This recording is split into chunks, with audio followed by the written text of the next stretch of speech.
বন্ধুরা, কথায় বলে মাছে ভাতে বাঙালি। ভাত বাঙালির পছন্দেরই খাবার, তাই তো?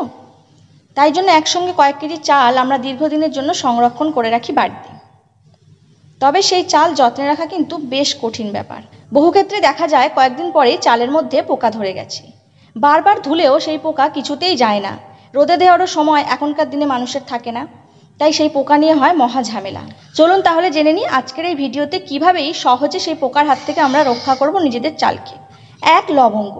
আমরা সকলে গরম মশলা হিসেবে লবঙ্গকে ব্যবহার করে থাকি, কিন্তু এই লবঙ্গ দিয়েই পোকামাকড় তাড়ানো যায় শুনলে আপনারা হতবাক হবেন।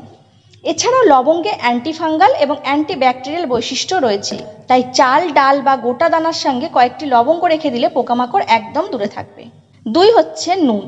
হ্যাঁ বন্ধুরা, পোকার হাত থেকে মুগ, মসুর, ছোলার ডালকে বাঁচাতে ব্যবহার করতে পারেন আপনারা নুন।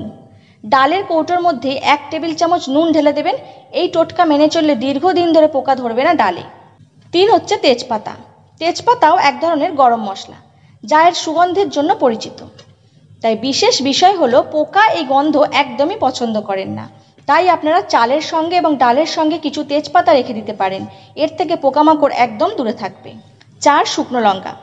অনেকেই জানেন ডালে পোকা ধরার সমস্যা আটকানোর জন্য বা চালে পোকা ধরানোর সমস্যা আটকানোর জন্য একটি ঘরোয়া উপায় হলো ডালের কৌটোতে বা চালের কৌটোতে শুকনো লঙ্কা ফেলে রাখা। তাই বন্ধুরা, 2-3টি শুকনো লঙ্কা ডালের বা চালের কৌটোর মধ্যে ফেলে রেখে দিন। এই লঙ্কার ঝাঁঝে পোকারা সব দূরে পালাবে। 5, পোকা তাড়ানোর আরেকটি দারুণ উপায় হলো রসুন। তবে খেয়াল রাখতে হবে চালে রাখা রসুন শুকিয়ে গেলে অবশ্যই তা পরিবর্তন করে নেবেন আপনারা। 6, কয়েকটি নিম পাতা পাত্রে রাখলেও চালের পোকা কিন্তু একদম দূরে থাকবে।